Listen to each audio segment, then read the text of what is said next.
go into the details, allow me invite our guest to say introductory word, inshallah. Assalamu alaikum wa rahmatullahi wa barakatuh. Wa alaikum salam wa rahmatullahi wa barakatuh. Yes, alhamdulillah. Wa salatu wa salam ala rasulillahi sallallahu alayhi wa sallam. All praises are due to Allah subhanahu wa ta'ala. We thank Him for this opportunity to be having a word or two to share with our audiences.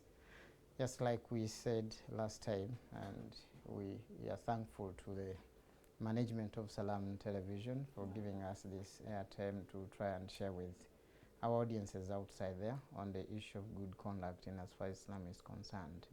Yes. Thank you very much, Hadisnan.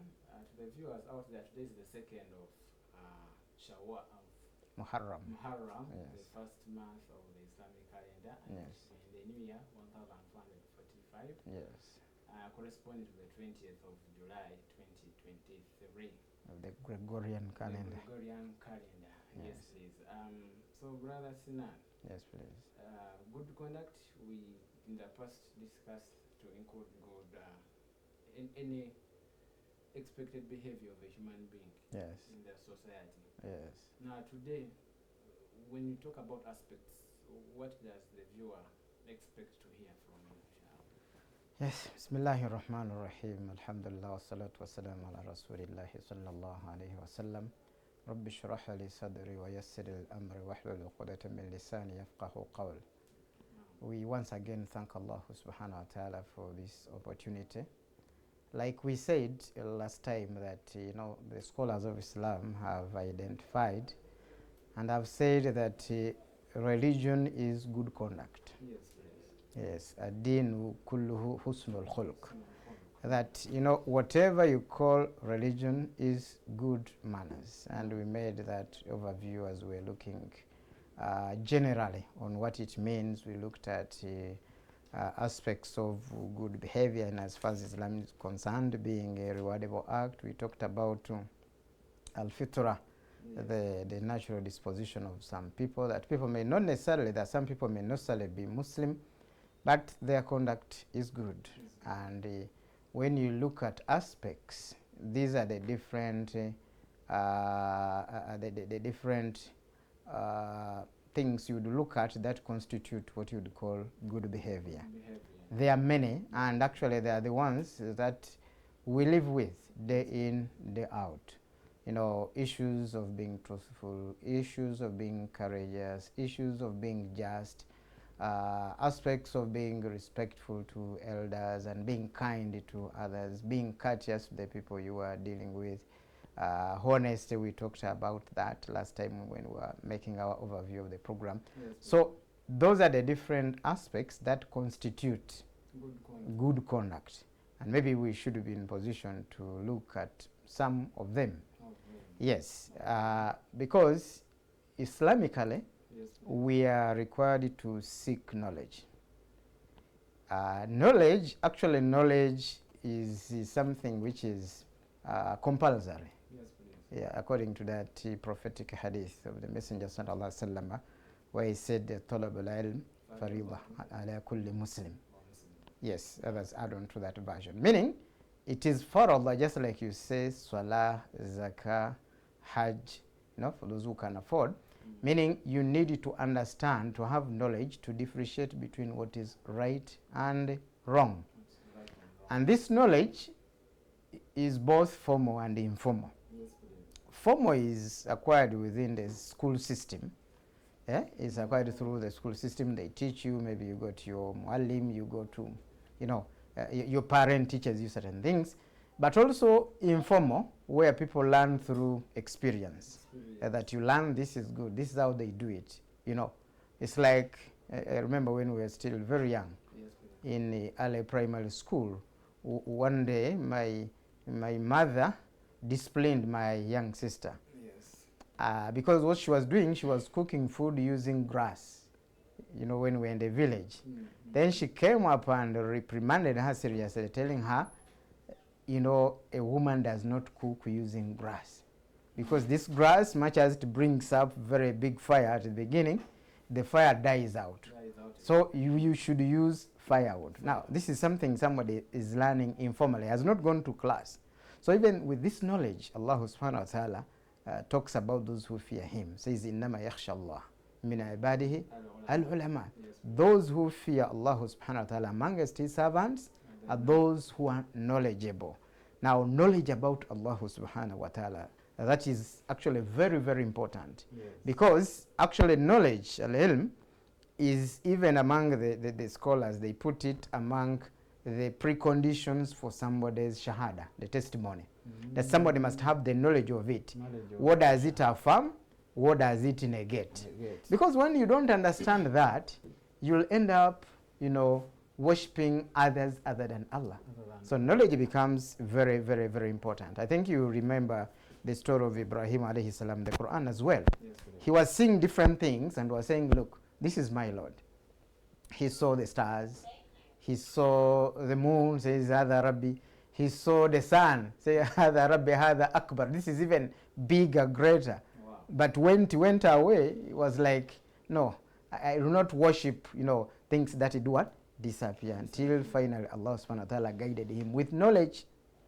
With what? With knowledge. So knowledge becomes an important aspect that it will help you to differentiate between what is right and what is wrong. By the time Messenger sallallahu alaihi wasallam tells him, "Inna al-halal bayyinun wa inna al-haram bayyinu wa baynahuma umurun mushtabihat." That what is halal is evident. It's there for everybody to see, and what is haram, what is forbidden, is also what? Evident. But said, wa baynahuma umurun mushtabihat. In between halal and haram, there are things that are confusing, that doubtful matters. But again, because there is doubt, he says, فَمَنِ اتَّقَى الشُّبُهَاتِ فَقَدْ اسْتَبْرَأَ لِدِينِهِ وَعِرْضِهِ. Whoever fears doubtful matters, meaning you don't have full knowledge about this. If you do not intervene in doubtful matters, that means you would have protected your religion and also your honor. So it brings out the aspect of knowledge as something which underpins good conduct in as far as Islam's what is concerned. Because you will not behave the way expected to behave unless this thing has been taught to you, whether formally or informally. Okay. You get what I'm trying to say? So that's why here in this hadith, the Messenger sallallahu alaihi wasallam was warning people that whoever fears doubtful matters, meaning you don't have complete knowledge. Because if you have complete knowledge, you'll be able to differentiate that and say, this is haram, this is what? Halal. But it says, وَمَنْ وَقَى فِي الشُّبَهَاتِ وَقَى فِي الْحَرَامِ. Whoever falls into the doubtful matters, those they are not knowledgeable properly about, وَقَى فِي الْحَرَامِ. In most cases, they will fall into what? Into haram. So, going back to the issue of knowledge, is that it's one of that character, that aspect that underpins good conduct, that you'll know. How do they address elders? They told you that when you're greeting your parents, there's a way you're supposed to behave. How do you talk? When we're still young, you're eating food, they will tell you, please, a Muslim does not talk with food in the mouth. That is knowledge. Such that you will do what? You know. And at the end of the day, even children will actually realize, when you tell a child that a Muslim, when they are getting out of home, they're supposed to get out with the left foot. And they're supposed to say this dua. You understand? Yes, what do you call that? That is knowledge. It's knowledge. Without that knowledge, people will not actually know how to behave. To the extent that people are taught what they call table manners. Yes, we have all those teachings. So everything you are seeing us doing in society, in most cases, people have been taught. And when somebody behaves to the contrary, and they ask him, say, I don't know about that, means they have not been helped to acquire that knowledge to enable them practice good conduct in as far as society is concerned. Okay. Yes. So, Brother Sina, yes, please. Regarding the aspect of knowledge, I pick out 2 or 3 things that I want us to perhaps throw more light onto. Yes, one is the fact that you've talked about someone being rewarded. Yes. Does it mean it is unlikely that Allah will reward you for something you did accidentally? Yes, and must I have learnt it for me to be rewarded, or it can even be implied from the way I have conducted myself? Well, I may not be, I'm not actually a scholar in Islamic jurisprudence. Yes, please. But one of the aspects that we hinted on last time are the preconditions for a certain act to be accepted by Allah subhanahu wa ta'ala and to be rewarded. Yes, please. And one of them was, we talked about the intention, the ikhlas niyyah. Now, niyyah means you're going to do something deliberately. Deliberately. Not accidentally. Not accidentally. You get what I'm trying to say? So that is number one. Then number two is al-mutaba, following the way of the Messenger, the way of the Messenger Muhammad sallallahu alaihi wasallam. So when you say that, you know, if I did something like somebody say, can you say you fasted accidental and you expect rewards? Or you prayed accidental and then you expect rewards? Why I'm saying that is imagine I throw food on a rubbish bin. Yes. It was not in my intention that a bird will come fly and pick one or two pieces of the leftover food. Yes. But I see the bird comes, drops onto the food and then eats and then goes away. Am I entitled to say Alhamdulillah, Allah, I've done a good thing, or that was an accident? First of all, you don't know. How would you say you've done something good? Already you don't know. You understand? Yes, already you don't know. But on the contrary, if you did it on purpose. On purpose. I put the food on purpose. Exactly, on so purpose. That's the knowledge. Exactly that. Maybe cats will come and enjoy, birds will come and eat this. It's like when you go, alhamdulillah, I pray that Allah subhanahu wa ta'ala enables you as well to make hajj. No. When you go to Makkah, even in Medina, there are these pigeons. Yes. And because they usually live within holy precincts, you're not allowed to hunt them, you're not allowed even to scare them. You understand? Them as well. But there are some stall shops that sell some cereals that they love. You understand? The labs. Yes. So somebody goes and buys and then comes and feeds them. That is a charitable act. You get what I'm trying to say. So what I would think, if we are talking about good behavior, the knowledge is that we know we are supposed to be doing good. We are supposed to be treating others well. We are supposed to do right and avoid evil. And even in worship, you've heard where the ayah which I recited, when Allah subhanahu wa ta'ala said that verily those who are conscious of Allah subhanahu wa ta'ala, who fear Him, are those with knowledge. Because if you don't know Allah, how will you worship Him? Of course you don't. You can't. If you don't know the baselines of good conduct, how will you behave that way? You see? That's why you see that even in games where people play for pleasure, there are rules.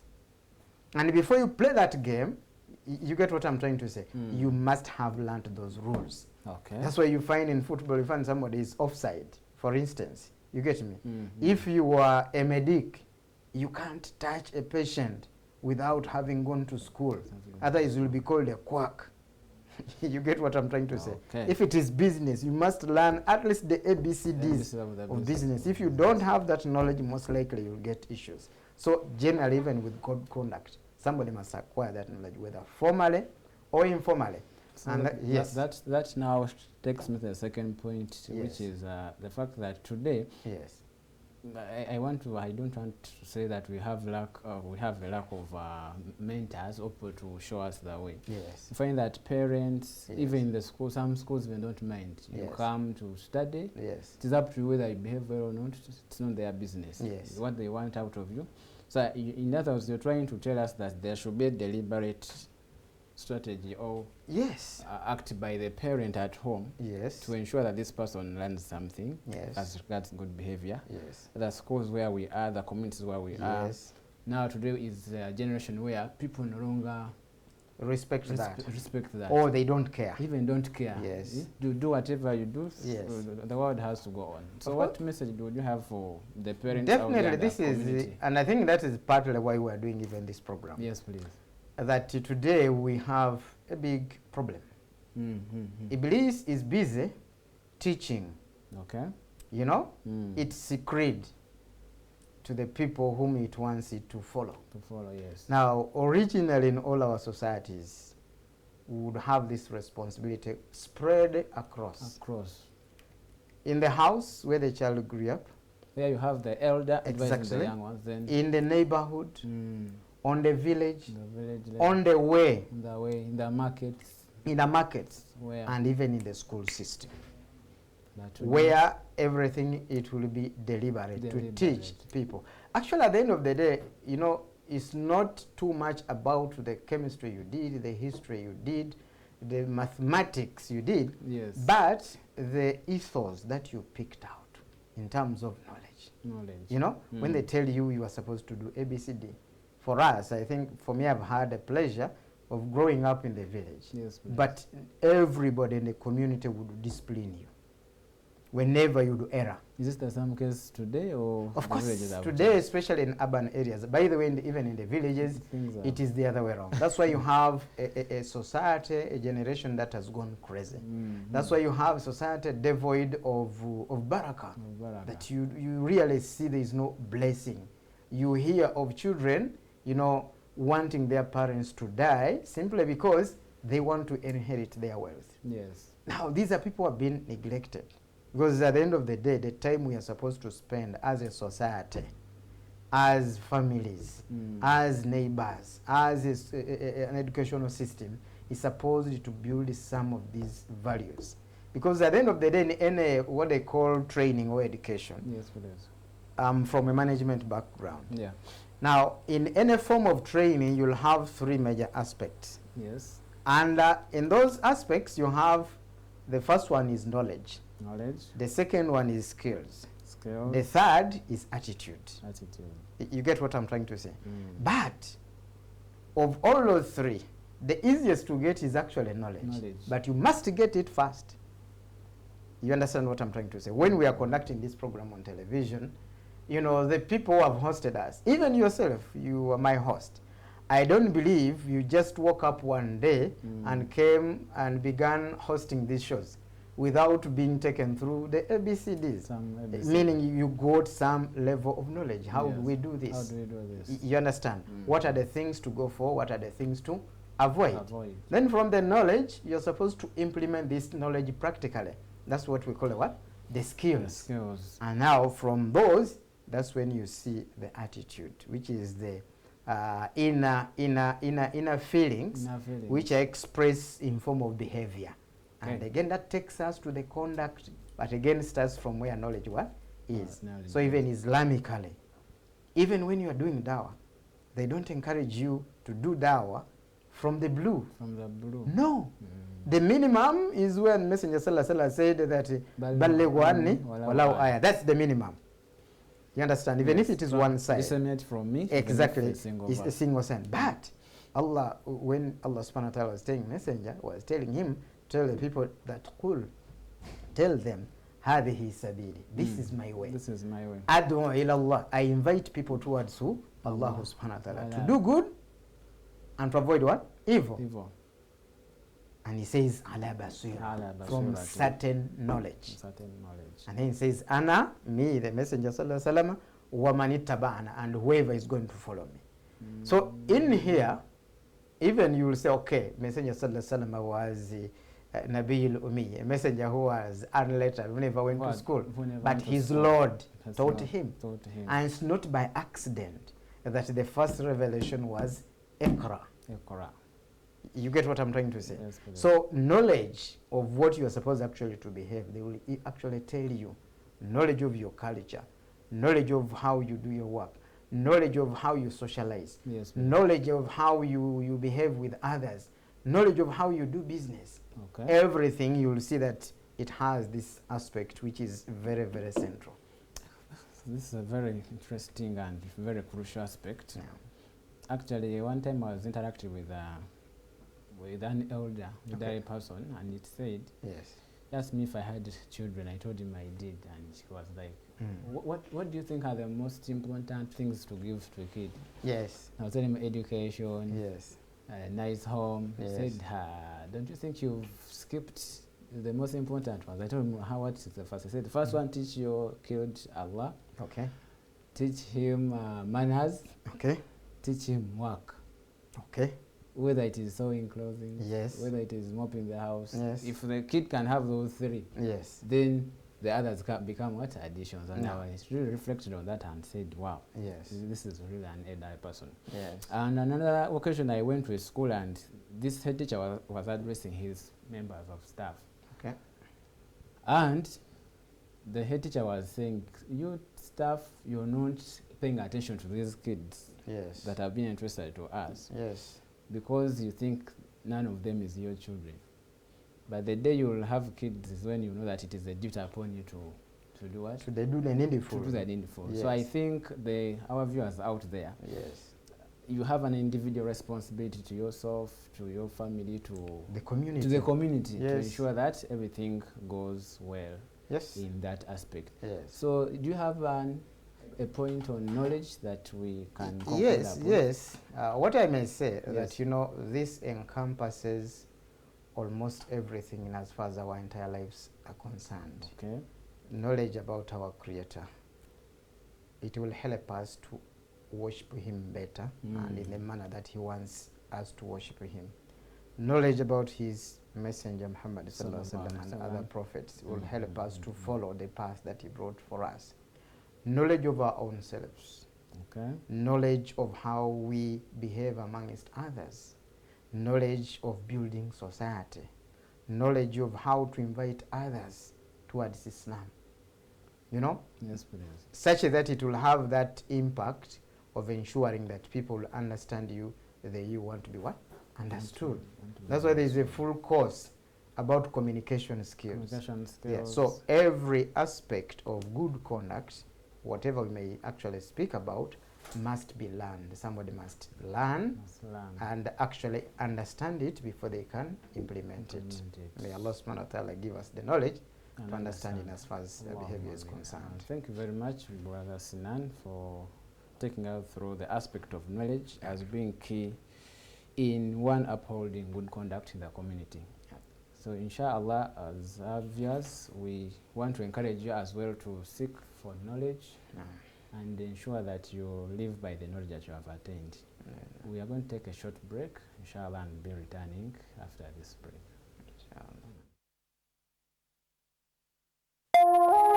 Eno, yes, Salam TV.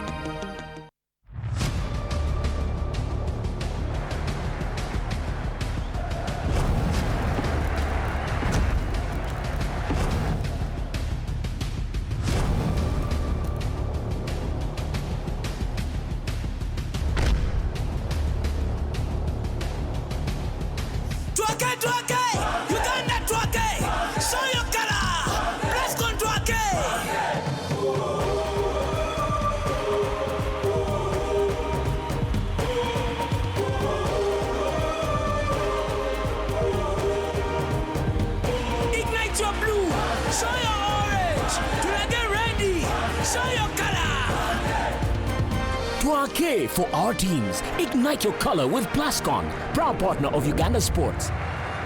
Color your world.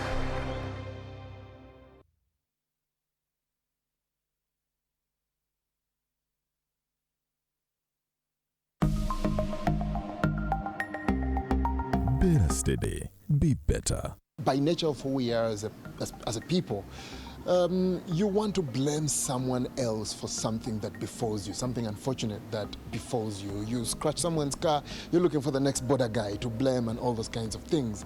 And so is the case with digital fraud. The moment someone takes your 100K, 50K, 20K, 1 million, 20 million, you're looking out for that thief and everyone, when we're not looking at our responsibility. I mean, if you have your phone and you've not sent someone to withdraw money from it and a message pops up, and you're entering your PIN code involuntarily, you could have just canceled that message or all those kinds of things. So for me, it is also about us. We have a personal responsibility to enable digital fraud not to grow in this beautiful country where the economy is tough already and we are trying to grow despite that tough economy. So hey, be better, better steady. Better steady, be better. In partnership with Uganda Communications Commission, Bank of Uganda, MTN Uganda, Equity, Uganda Bankers Association, Post Bank, United Media, Stanbic Bank, and MTN Momo. It's the Premier League, all on DSTV. All the goals, clashes, and moments. All of Rashford, Salah, and Saka. This start is getting better. All in the language of your choice. All in HD. Available on all these bouquets to choose from. To watch on all these devices. Get DSTV with an HD decoder plus installation and 1 month family for 89,000 Ugandan shillings. It's the Premier League, all on DSTV.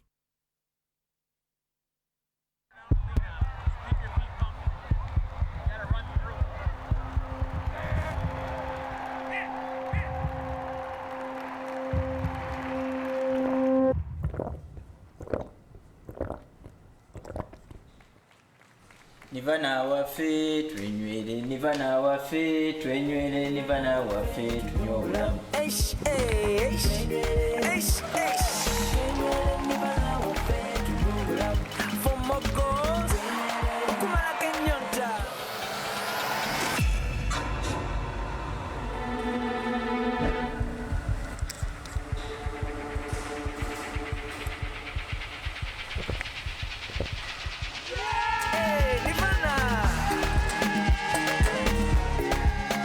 Nivana agira mu cupa eza mililita 5 ku siringi 5 neza litre emu n'ekitundu ku siringi 15. Nivana packaged drinking water akolebwa Crown Beverages Limited, abakozi ba Pepsi. That's life, that's Nivana.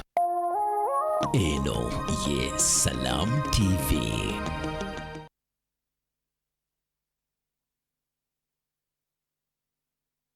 Assalamu alaikum wa rahmatullahi wa barakatuh. Dear esteemed viewer, welcome you back to the second segment of the Al Hidaayah show.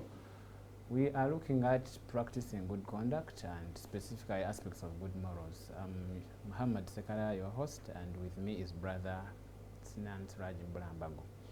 So Haji Sinan, before we went for the break, we were looking at knowledge as a key aspect of good conduct. Someone needs to learn, needs to be taught, needs to experience, and the duty upon the individual, the community, the family to ensure that an environment is created for someone to learn. Yeah.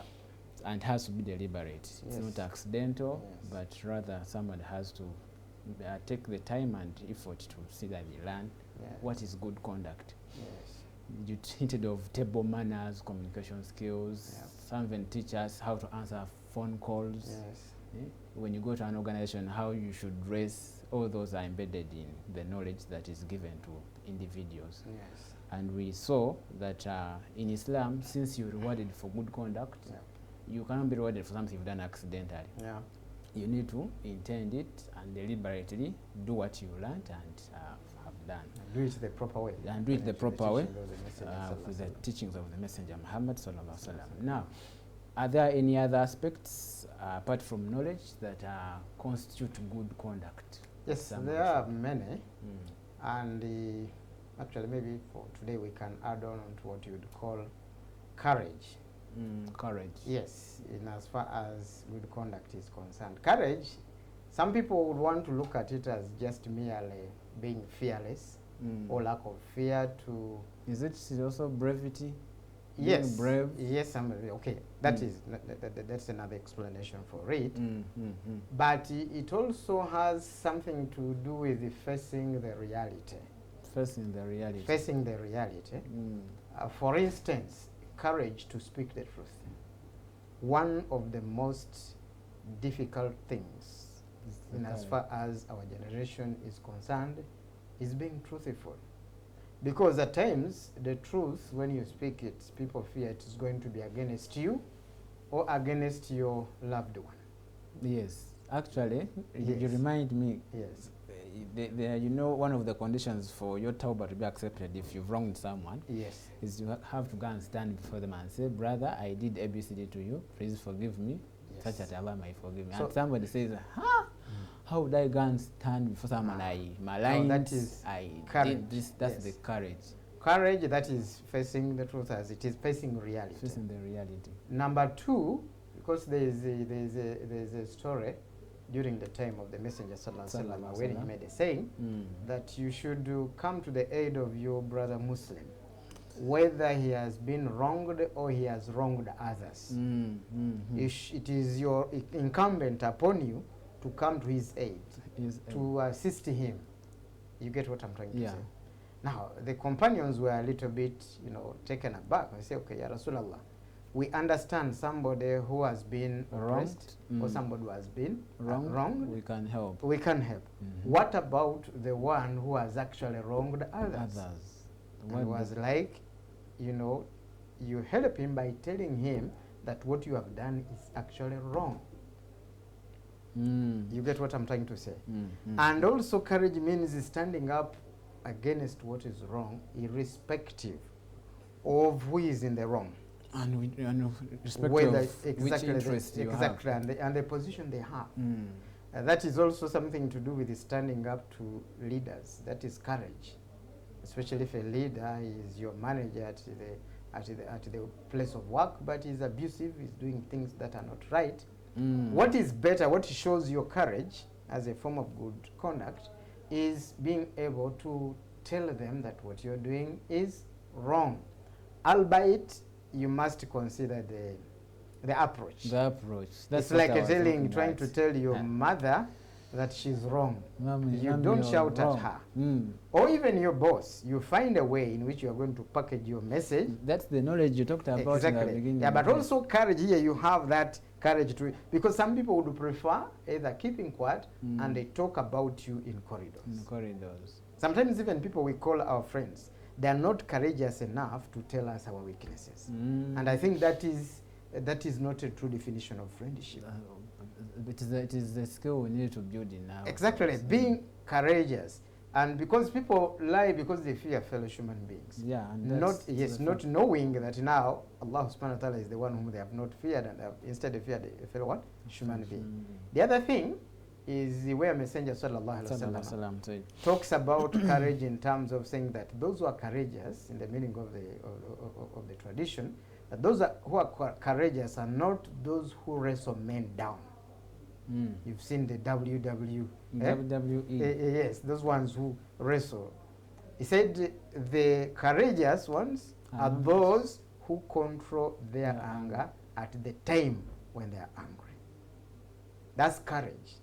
When people get angry, they abuse. They hit others. They kill. I was reading the papers, I think the Monitor yesterday. There was a certain gentleman, he's somewhere, I think on Masaka Road, I don't know, he's an Israeli guy. He had married a Ugandan lady. Yes. And I think they had a baby together, only for the gentleman to find out that the kid is not his. Yeah, you know what is training today is DNA. You understand? I understand. Now, when the man realizes that the baby does not belong to him, instead he kills the lady and he puts her in the septic tank. Now, that is anger. Courage means, are you able to control your anger? Because by the time somebody has anger, at that particular level, somebody is practically mad. You don't have full control of your mental faculties. So it means anything is what? Is possible. That's why in order to gain that courage, Messenger Sallallahu Alaihi Wasallam encourages us in some of the strategies. If you are angry, don't speak too much. Don't speak too much. If you are standing, sit down. If you are sitting down, lay down. If it is too much, go and get ablution. If it hasn't worked for you again, go and take a nap. Either take a nap or go and pray to some 2 rakas for salah. So it means being able to control anger is an aspect of courage. And once you really overcome the repercussions of anger, you would have avoided a lot of evil. People kill because of anger. People hurt because of anger. And unfortunately, sometimes the anger is displaced. When you have not verified the information they have given you, you merely, get angry because they have told you Sekalala has done ABCD, has spoken ABCD. Then you come, all you need is to punch him. Okay. And part of that also is being able to verify whatever information you have been given before you take action, especially if that information is annoying. Okay. Yeah, that's I think in Hujurat, where Allah subhanahu wa ta'ala says, Ya ayyuhal ladhina amanu, in ja'akum fasiqun binaba'in fatabayyanu. And then gives the reasons that if anyone has come to you with some news, verify. And tusibu qawman bijahala. فَتُصْبِحُ عَلَى مَا فَعَلْتُمْ نَادِمِينَ. And thereafter you'll regret. And rightly, courage is all about anger management. And that's why some people, there are those who have said, some writers were saying that, you know, the beginning of anger is madness, but it ends in regret. So those who manage their anger well are among the people who are taken to be courageous. And we need courage in society to face the truth, to face reality, to stand up to whatever bad may be happening in our society, to be able to control our what? Our anger. And also, in management, we have a saying that, you know, sometimes you do things and openly things go wrong. Yes. But a courageous person is the one who will take full responsibility. That, you know what, I take full responsibility. I didn't do my job well in here. That's being courageous. Not, you know, confusing people around, hiding evidence. You know, something is bound to go wrong at a particular time. So there is really a requirement that, you know, somebody must, you know, own up. Somebody must what? Own up. And whenever you own up, that is a sign of courage. Okay, I want to appreciate that courage is a two-way. Yeah. A two-way aspect. Yes. I'm seeing you're focusing on the person that has been affected by the wrong of someone. Yes. I want this one that is wrong, that is making the wrong. Yes. To also have the courage of telling you, brother Sekalai, you know what? I spoke ill about you. Yes. Please forgive me. Yes. It is me who took the money that you've been looking for. Yes. It is me who did ABCD. Yes. Do you see that as something that can be put in the community today? It can. The community because today? Me, what I do with my children. Yes. When somebody, I tell them, look, when you do something wrong, and you don't wait for me to ask who has broken my glass, you come and you have the courage to report yourself. You have a very big chance that I will forgive you. Okay. But if I find out myself and you did it, you knew you did it, you get what I'm trying to say? And I come back home, you know what you did, and you wait for me to do what? To discover. And it means in there you are culpable. And in like 7 out of every 10 times where they report themselves, I let go. But I'm trying to build this courage that somebody can screw up. I think that's the American English. When things have gone wrong. Things can go wrong. Exactly. It's what we call having a bad day. Exactly. And then you come say, you know what? Even if it is your boss, even if it is your supervisor, even if it is... Actually, it comes, that courage also involves, like you're saying, when the person has been wrong, involves even making apologies. You get what I'm trying to say? There is just, I think it was yesterday or the other day. Yes. I had some of my small children. Okay. Now, by the time they got out of the car was having some little bit of a strange smell. And I said, maybe you guys did something fishy in here. Did you eat food from here? What? They said, tell me who did it. And all of them were saying, like, no. It's not us. Only to realize a day after that somebody who was in the car had food which she was eating, and then the pack was left in the car. And after some 2 days, it was bringing in a smell. So when I discovered, I went and I apologized to them. Now, so in other words, it was not them who did it. It was not them. Was someone it was, I had to be courageous to apologize to them, even when they are my children. My friends. You get what I'm trying to say? Yeah, and that is part and parcel of being courageous, and also tarbiyah, training children. Because when they don't see you doing it in the right way, they will grow up knowing that, you know, you can always get away with it. You can tell a lie, you can keep quiet, you can, you know, that kind of thing. So it means even that courage takes you to, it is courageous to apologize to your wife if you're a brother. It's courageous to apologize to your children if you have wronged them. You promised them to take them out. But for some reason, maybe work held you up. Say, you know what, guys, I'm sorry, I was meant to go with you this Saturday, but I have work. Maybe we can reschedule. There is something you are imparting into them, because now that one goes into the other aspect, because knowledge. I said knowledge encompasses all of them, but that is being courageous, because some people say, how can I apologize to a woman? Honestly, how can I apologize to a child who is even my child? How can I apologize to a poor guy because my car overstepped his garden? Yes. SubhanAllah, this is the cause of evil. Because you have done dhulm to him. You have spoiled his garden. It was only his hope. And you are not able to go and say, I'm sorry. I'm sorry. I'm sorry. You know, if that guy puts up his hands and prays to Allah subhanahu wa ta'ala, chances are you may not survive that dua. So courage really, even on the other side, it is you whom they have wronged. But when somebody comes and says, please, I'm sorry.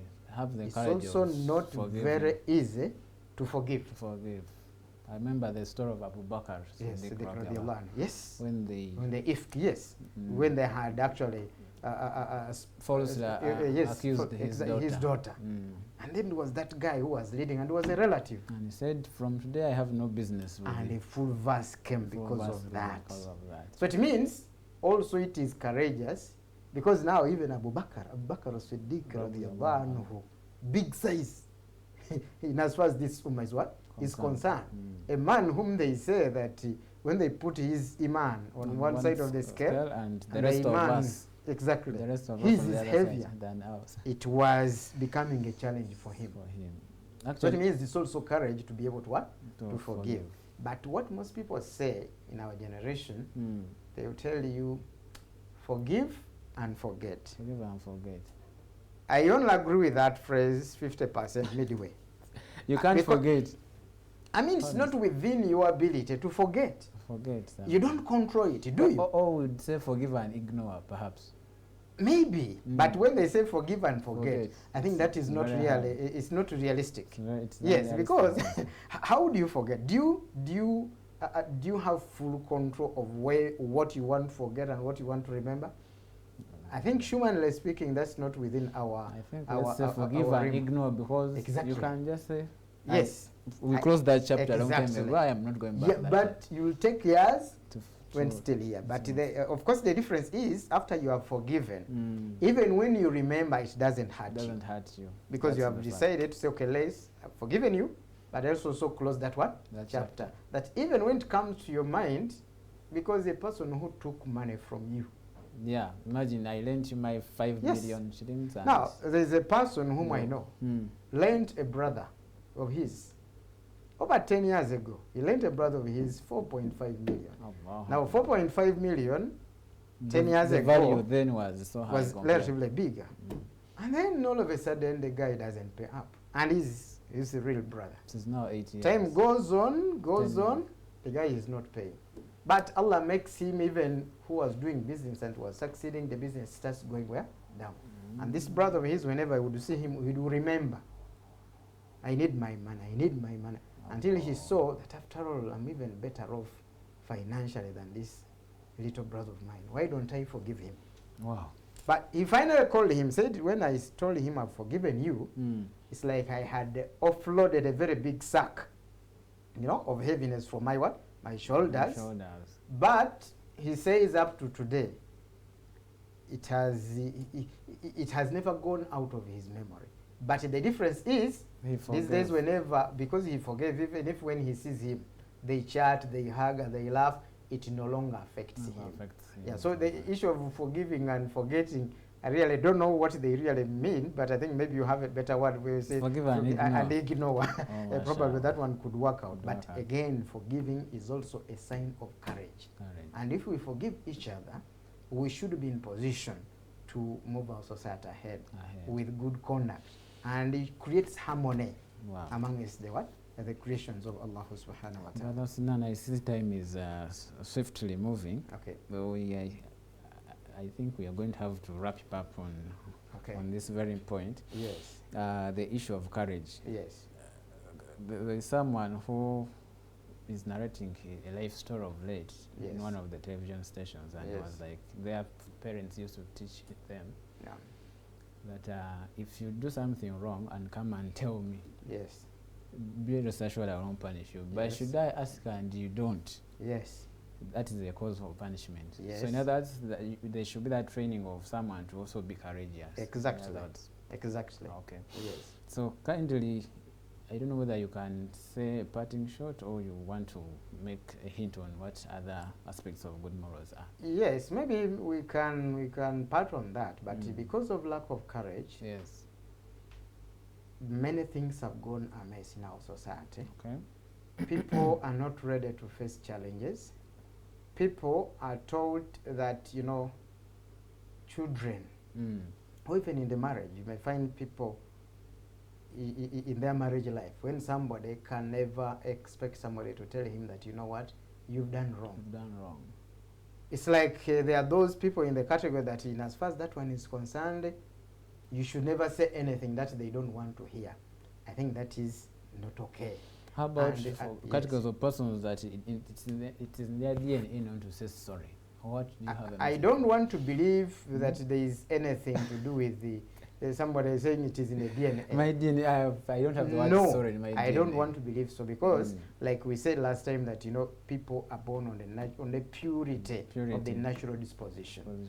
It is the socialization process that makes them to behave the way they behave. Because I know of some, yes, I don't want to be tribalistic, but there are some communities in Uganda here, Yes. whom we know for them when they are talking. Yes. What should even seem an approach is also presented in a way that they are. Yeah, because that's how their socialization process works. Yeah, okay. Because this is what they are trained from childhood, both formally and informally. This is what they see their elders doing. Okay. You get what I'm trying to say? If you got one of those whom you're talking about, and you put him in a completely different environment, you understand? This person would grow up quite different from the other one who was grown up in the other one. Yes, that's why they say that the parents or the people around this person are the people who will actually teach them to behave the way they behave. But also courage to be patient with whatever faces you, not to steal because, you know, the poverty is too much. Courage to say what is actually happening, even when you know it is going to affect you. Courage to say the truth. Courage to stand up to tyrants. Courage to, you know, not to cheat. And also not to face reality.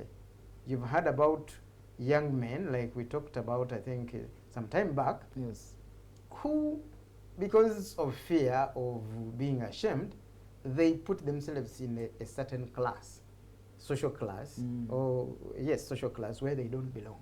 And yet they are going to marry, not knowing this is going to catch up with them. So generally, courage is something which we need to learn, to teach again from childhood and even within society. Unfortunately, today our society is too hypocritical, is too cosmetic. People only tell you what you want to hear. And leaders are also tyrannical. They are leaders whom you never talk to unless when you are going to lose your job. When they are going to cut your salary. Number 1, 2, you are going to be fired. So really this encumbers, yet courage is something very important. Even in the issue of managing anger, we talked about that. So everybody should ideally be courageous as per the teachings of our beautiful religion. MashaAllah. Thank you very much, Brother Sinan. It has been very instructive and inspiring to hear from you today. Dear viewer out there, we want to encourage you still to pick a word or two from what is being shared. We've been looking at aspects of good morals, which include knowledge and courage. Let's make it a point to present ourselves to learn. And secondly, when you learn, try to have the courage of implementing whatever you've learned. Perhaps we could be on the path of reforming our communities out there that have, like our guest has said, on the path of I don't care attitude. No one seems to care, and the rest. And then to the leaders out there and those that are let's say are in the position to change some things. Let's be the at the forefront of changing the things in the community, perhaps to help us to help the community get to another level. We'll continue welcoming your feedback on the different social media platforms, Facebook, YouTube. We've been streaming live on Facebook, YouTube. We always get those comments and then try to respond to them as necessary possible. I've been your host, Muhammad Sekarala, and my guest was Brother Sinan Sraj Mbulambago, and Adim Sota with Chibuli Muslim Hospital. Till next time, we meet then, inshallah. Assalamu alaikum wa rahmatullahi wa barakatuh.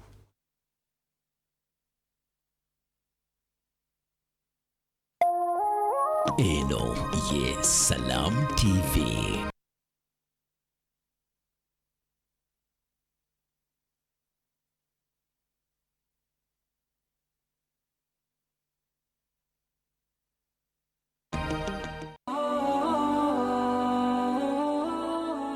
Jikkakatako kuno